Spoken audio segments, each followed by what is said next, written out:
e amém. Amém, queridos? Poder sentar, meus irmãos. A palavra de Deus diz em Mateus capítulo 13, no verso 31, o título é a parábola do grão de mostarda e do fermento. Gostaria de ler com você o texto que diz dessa forma: Outra parábola lhe contou, dizendo: O reino dos céus é semelhante ao grão de mostarda, que um homem tomou e plantou no campo. Embora seja a menor de todas as sementes, ela, quando cresce, é maior do que as hortaliças e se transforma em árvore, de modo que vêm as aves do céu fazer seus ninhos nos seus ramos. Outra parábola lhe disse: O reino dos céus é semelhante ao fermento que uma mulher toma e mistura em 3 medidas de farinha, até que tudo esteja fermentado. Tudo isso disse Jesus por parábola à multidão, e nada lhe falava sem parábola, para que se cumprisse o que fora dito pelo profeta: Abrirei em parábolas a minha boca, e anunciarei coisas ocultas desde a criação do mundo. Vamos repetir aí? Versículo 35. Para que se cumprisse o que fora dito pelo profeta: Abrirei em parábolas a minha boca, anunciarei coisas ocultas desde a criação do mundo. Amém? Vamos orar? Pai, nós queremos te agradecer pela tua palavra e queremos te pedir, Senhor, abre os nossos olhos, abre a nossa visão e nos dê, Senhor, a graça de aplicarmos o que temos recebido de ti. Oramos assim, meu Pai, no nome de Jesus. Amém e amém. Meus irmãos, essa é a terceira parábola que Jesus trouxe à multidão. Na verdade, há um sermão só aqui. Gostaria de retornar com você no capítulo 13, o verso 1. O versículo 1 destaca que Jesus diz, ele se reúne em meio à multidão, se organiza e prega a palavra. Naquele mesmo dia, Jesus saiu de casa e assentou-se à beira-mar. Ajuntou-se grandes multidões ao seu redor. Por isso entrou num barco e se assentou. Enquanto toda a multidão estava em pé na praia, falou-lhe de muitas coisas por meio de parábolas, dizendo. E aí vem a parábola do semeador. O versículo 10 diz: Aproximou-se dele os discípulos e disseram-lhe: Por que lhe falas por meio de parábolas? Respondeu Jesus: Porque a vós é dado a conhecer os mistérios do reino dos céus, mas a eles não lhes é dado. E aí na quarta-feira nós abordamos, e também domingo nós falamos a respeito disso. Na quarta-feira nós desenvolvemos um pouco mais, agora lendo o texto de Isaías 55, a partir do verso 6, que dá ênfase naquilo que foi dito aqui no texto, também no Antigo Testamento. E nós fizemos isso na quarta-feira para demonstrar que a palavra de Deus não pode ser lida de qualquer jeito. A palavra de Deus só é aberta, só é esclarecida para quem busca de todo o coração. E aí buscar de qualquer jeito, numa aplicação prática do nosso tempo, seria ler de vez em quando, ou ler pequenos trechos, ou ler aquilo que eu estou buscando, tipo, eu estou triste, então vou ler uma palavra que me dará alegria. Então, eu acho que todos aqui, principalmente os mais antigos, lembram de algo que até pararam de fabricar, que era a caixinha de promessas. Quando eu me converti, havia bastante.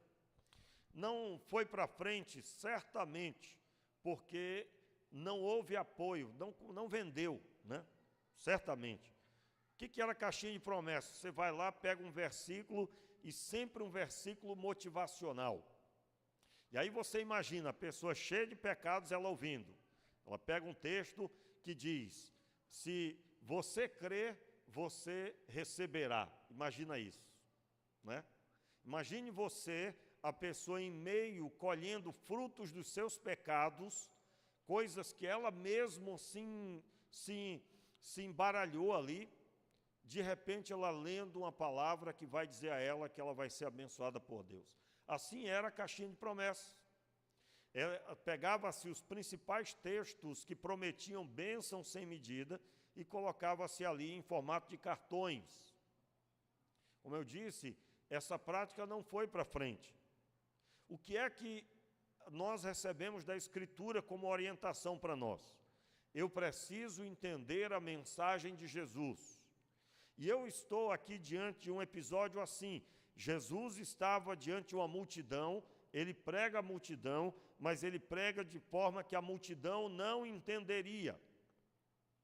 Os discípulos não entenderam por que ele estava se portando daquela forma. Afinal de contas, quando você abre o sermão de Jesus no Monte das Oliveiras, você vai ver ele falando claramente todas as coisas. Jesus nunca em suas pregações portou do mesmo jeito, absolutamente. Até mesmo nas curas, ele nunca se portou de forma igual. Então aqui nós aprendemos algo. Eu estou diante de algo extraordinário da parte do Senhor, que veio e se revelou, se manifestou em carne como verbo vivo, o Filho de Deus estava entre nós, mas a sua palavra foi dita em formato de parábola, justamente para que as pessoas que estavam ali, de qualquer forma, ou até mesmo mal intencionadas, elas não entendessem. O versículo 12 em diante vai dizer claramente que elas não deveriam entender para que crescem e fossem curadas. Como assim isso se dá? Assim como você lê o texto de Gênesis, capítulo 1, onde o Senhor criou todas as coisas, deu ao homem, inclusive na parte central do monte, aliás, do Jardim do Éden, ele colocou lá a árvore da vida e a árvore da ciência do bem e do mal. A árvore da vida, ele incluiu com todas as demais, dizendo, de todas as árvores podeis comer. Mas a árvore da ciência do bem e do mal, ele declarou, dela não comerás, porque no dia em que você comer, certamente morrerás. E aí, em outras palavras, Deus estava dizendo o quê? Tudo isso te dei para que você seja abençoado, mas não toque naquilo que causará a morte, a sua morte. O que foi que Adão fez? Ele foi exatamente e comeu a árvore da ciência do bem e do mal. E então morreu. Todos nós sabemos que morrer significa separação de Deus. Adão continuou falando, Adão continuou respirando, mas ele estava desconectado do autor da vida, portanto, morto. Espiritualmente morto. Então, o texto declara que Deus não deixou como estava o Jardim do Éden. Você vai ver no final do capítulo 3, o Senhor põe uma espada flamejante, uma espada que pegava fogo, guardando o caminho da árvore da vida. E o Senhor disse mais, para que o homem não estenda a mão e coma da árvore da vida e viva eternamente. No caso, nós teremos Adão vivo até hoje, se isso tivesse acontecido. E todos os demais. Todos os demais. Muito bem. O homem vivendo eternamente e mal. Então, o que foi que Deus fez? Protegeu o caminho da árvore da vida para que o homem não comesse, pois assim ele seria eternamente vivo e mal.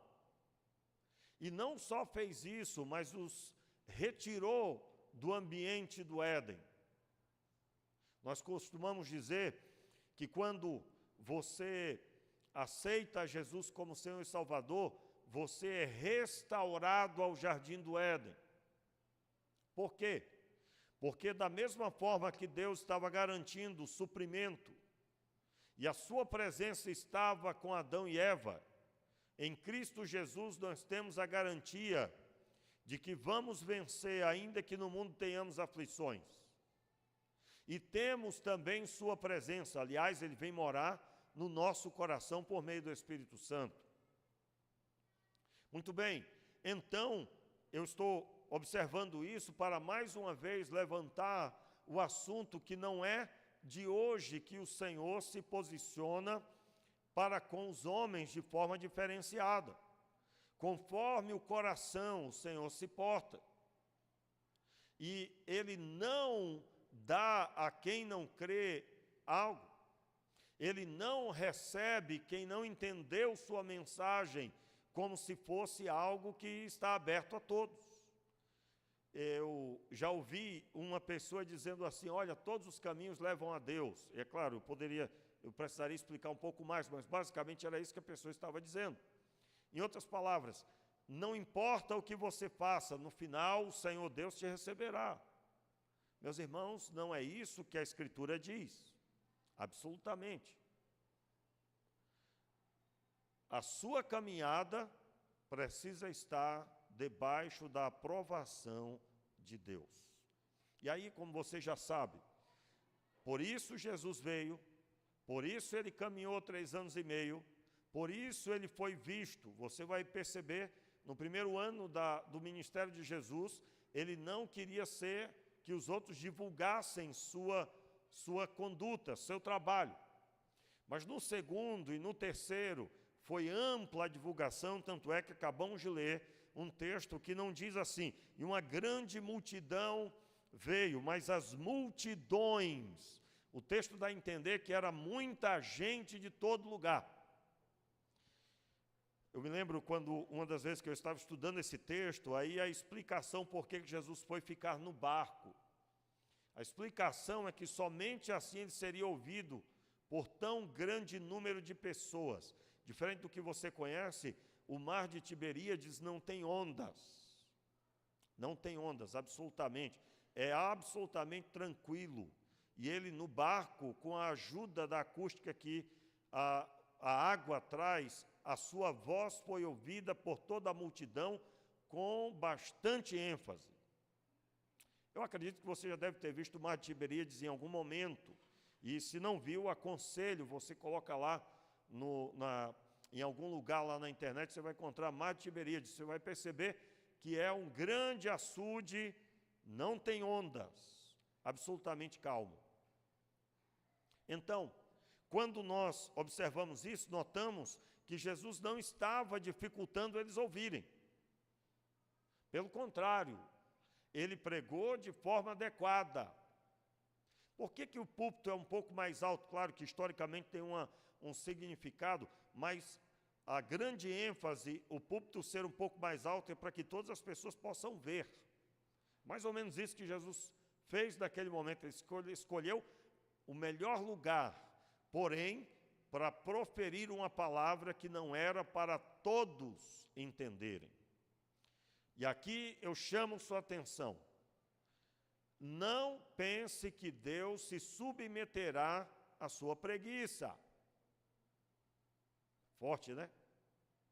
Mas é isso. Nós estamos vivendo um tempo que tudo tem que ser rápido. Por exemplo, os cortes de vídeos na internet, 1 minuto de vídeo, 57 segundos, 58, 59, 1 minuto. E a pessoa fica horas ali, talvez. Quem nunca ficou pelo menos meia hora, né? Lança a primeira pedra. Claro que sim. Agora, por quê? Porque isso é o que vende. As pessoas querem comida rápida, elas querem tudo muito rápido, inclusive a salvação. É claro que a salvação é algo instantâneo, você creu, o Senhor te deu. Mas o desenvolvimento para caminhar com Deus não é de qualquer jeito e não é no estalar de dedos. Ah, pastor, é assim. Então me explique por que é que Jesus passou com os discípulos 3 anos e meio, de manhã, de tarde e de noite. Tem um mistério a revelar-se aí. O mistério era que eles precisavam conviver com Jesus até absorver a sua vida, a vida de Jesus. Eles poderiam falar o que João disse. Lembra do texto de João, capítulo 1? E vimos a sua glória, como a glória do unigênito do Pai. Aí alguém aparece e diz, viu aonde? Na rua, quando ele passava? Não. Nós convivemos com ele. Nós vivemos com ele junto. Nós vimos como ele tratava as pessoas. Nós vimos como ele se portava com os problemas. Então, nós vimos a sua glória. Qual é o texto? João, capítulo 1, verso 14. E vimos a sua glória, o verbo se fez carne e habitou entre nós, e vimos a sua glória como a glória do unigênito do Pai, cheio de graça e de verdade. Cheio de graça e de verdade. Então, o texto da palavra aqui nos mostra, meus irmãos, e agora finalmente os versículos, por gentileza. Versículo 31. Nesse sermão, muito bem posicionado, acusticamente apoiado pelo barco, pela água do mar de Tiberíades, o texto da palavra aqui nos traz que ele conta a parábola do que é semelhante ao reino dos céus. O reino dos céus é semelhante a um grão de mostarda que um homem tomou e plantou no seu campo. Quem aqui já teve contato com um grão de mostarda? Quem já teve contato? Bem, tem um bom número de irmãos. Quando eu tive contato a primeira vez, não dá para ver com facilidade. Aliás, a umidade da ponta do dedo é capaz de tocar na semente e ela fica grudada na pontinha do dedo por causa da umidade. Você não consegue pegar com 2 dedos e colocar em um lugar. Se você fizer isso, vai vir no seu dedo. Um grão de mostarda é algo absolutamente minúsculo.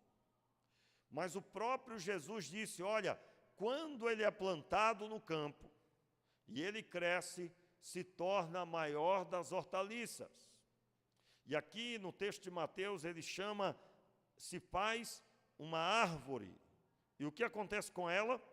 Embora seja a menor de todas as sementes, verso 32, ela, quando cresce, é maior do que as hortaliças e se transforma em árvore, de modo que vêm as aves do céu, fazem seus ninhos nos seus ramos.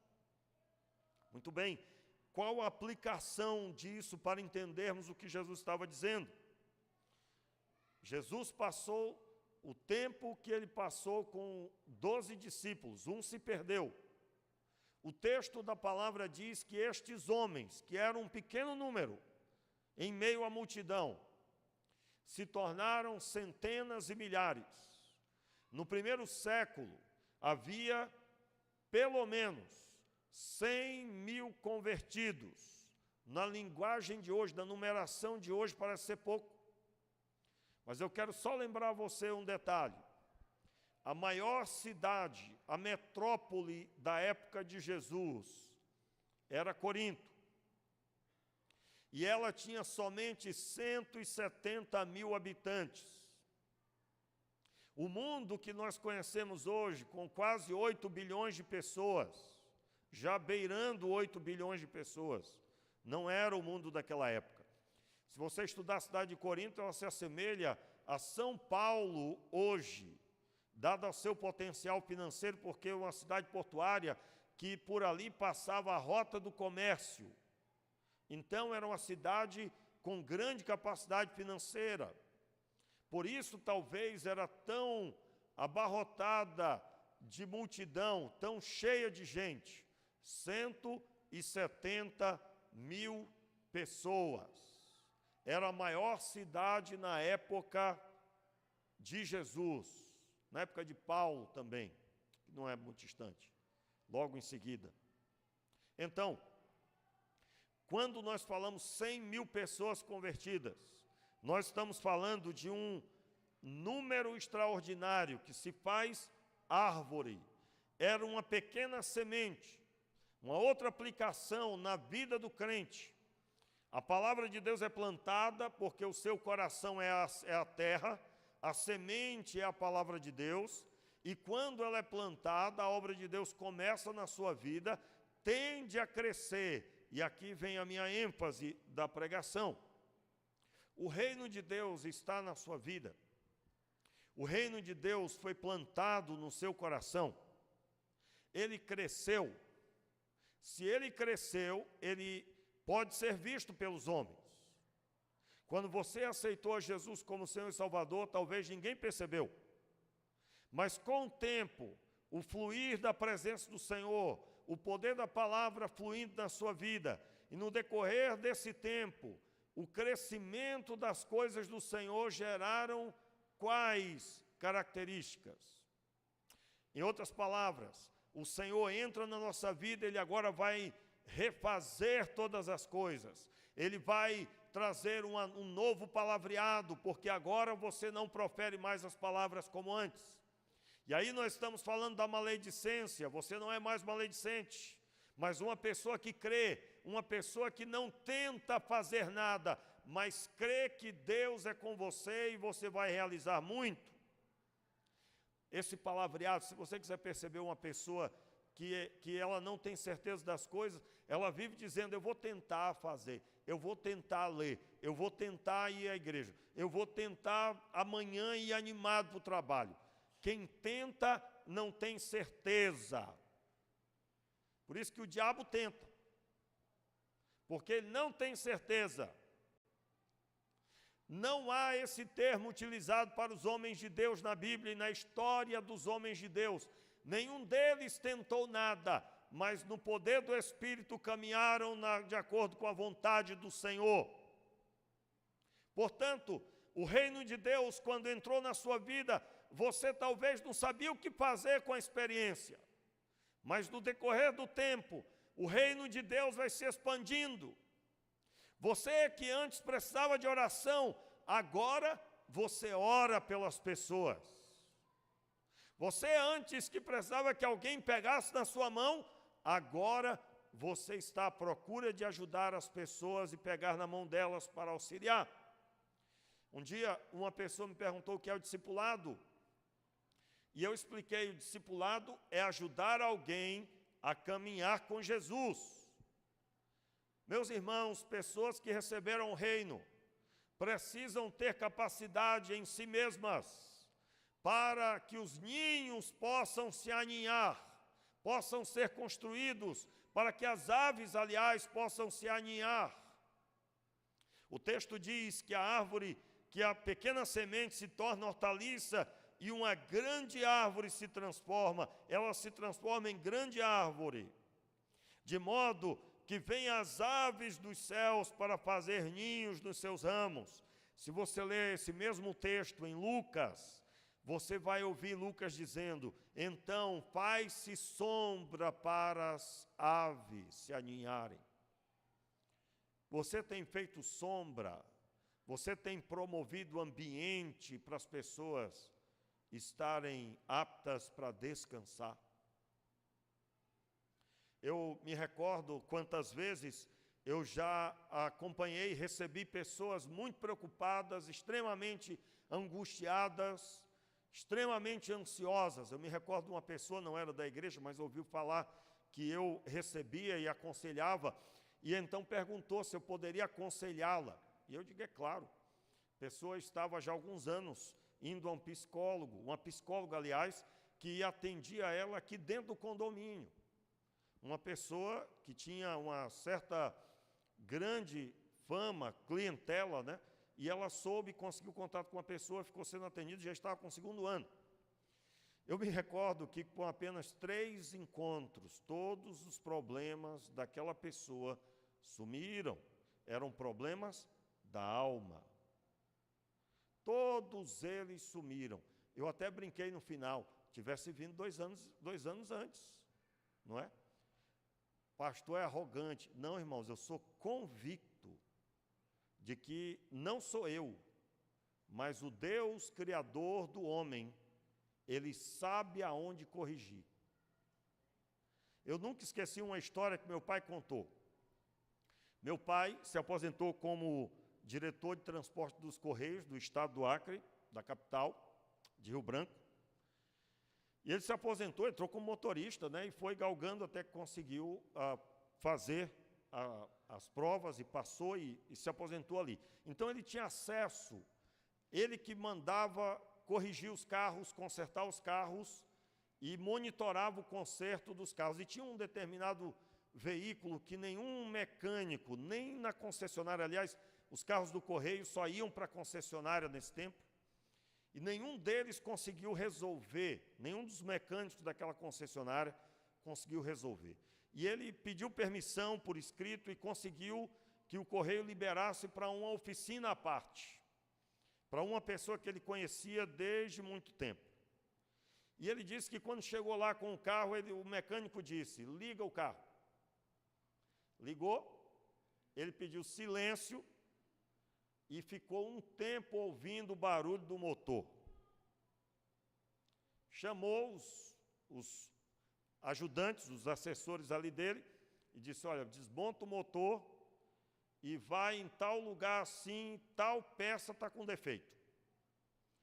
Meus irmãos, eles abriram o motor e encontraram tal peça pequenina, estava com defeito, e quando trocaram aquela peça, ligaram, montaram tudo de novo, é claro, já um tempo depois, absolutamente o defeito estava resolvido, o motor estava agora corrigido, consertado. Eu nunca esqueci essa história. Eu conhecia o mecânico, conhecia, muito famoso no bairro, nosso bairro que eu morava. Mas como isso é semelhante ao que Deus faz? Quando uma pessoa chega atordoada, agoniada, cheia de angústia, depressão, seja o que for, o Senhor sabe como tudo aquilo se formou, e Ele conhece o coração do homem. O que é que uma pessoa sábia e sabedoria é o temor do Senhor. Aquele que é sábio teme ao Senhor. É o princípio de toda a sabedoria. E aí eu estou endereçando a você essa palavra. Você é para ser desse jeito. Ao seu redor, há uma multidão de pessoas precisando de ajuda. E Deus quer usar você. Diga amém. E eu recebo. Meu irmão, Deus sabe todas as coisas. Aquela moça, ela estava inclusa no grupo das pessoas, porque é ser humano. E a resolução rápida é porque Deus sabe exatamente aonde há a falha. Eu quero, com isso, dizer para você, Deus quer levantar você dessa forma. O reino de Deus foi plantado na sua vida, meu irmão. Você precisa prosperar em Deus e crescer. Crescer na fé, crescer na palavra, crescer no conhecimento do Senhor, crescer no entendimento de que o Senhor é um Deus vivo e verdadeiro e que Ele se relaciona com seu povo e Ele fala ao coração dos homens. O reino dos céus é semelhante a uma mulher que pegou uma medida de fermento e colocou em outras medidas, 3 medidas de farinha, até que elas levedaram ou fermentaram, como diz o texto. Ou seja, o reino de Deus pega você absolutamente de um jeito, mas ele faz prosperar. Você vai crescer. Portanto, se você é um servo de Deus e você não se vê crescendo e abençoando pessoas, você está terminantemente errado. Terminantemente errado. Afinal, é uma grande contradição ser um discípulo, mas não seguir os passos do mestre com exatidão. Jesus recebia as pessoas Jesus aconselhava as pessoas, Jesus orava pelas pessoas e elas eram abençoadas, e assim deve ser sua caminhada. Então, diante das pessoas necessitadas, qual a sua postura? Se você se esconde, se você se coloca inapto, se você se sente uma pessoa sem condição, você precisa mudar isso, porque você está impedindo o crescimento do reino de Deus. O Senhor Deus não força absolutamente, mas Ele procura abençoar o seu povo para que eles prosperem.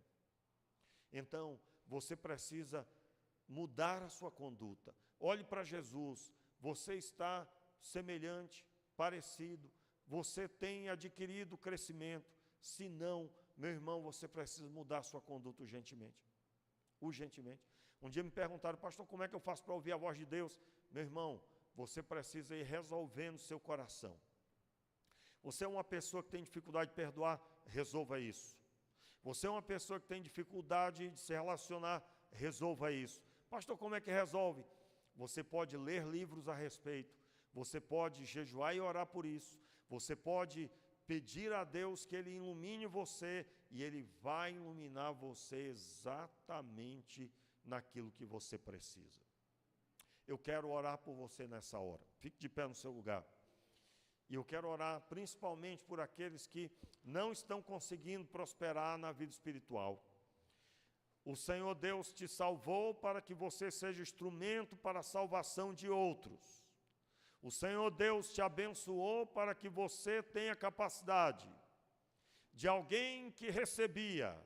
Agora você ministra sobre as pessoas. Diga amém, meu irmão. E eu recebo. Pouca gente disse eu recebo, né? Eu recebo, diga aí, meu irmão. Feche os teus olhos e ore agora. Meu Pai, tenha misericórdia de nós.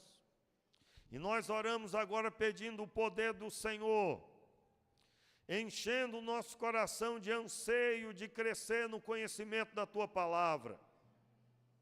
Meu Deus, livra-nos, Senhor, de nós mesmos. Livra-nos, Senhor, da preguiça. Livra-nos, Senhor, de estarmos sempre da mesma forma. E dai-nos, Senhor, a percepção da Tua palavra. Transforma as nossas vidas, Senhor. Ajuda-nos, Senhor. Abençoe esse meu irmão, essa minha irmã, Senhor, que ela prospere, que ela cresça em Ti, meu Pai. E que esse teu filho, essa tua filha, seja grandemente abençoado. E é no nome de Jesus que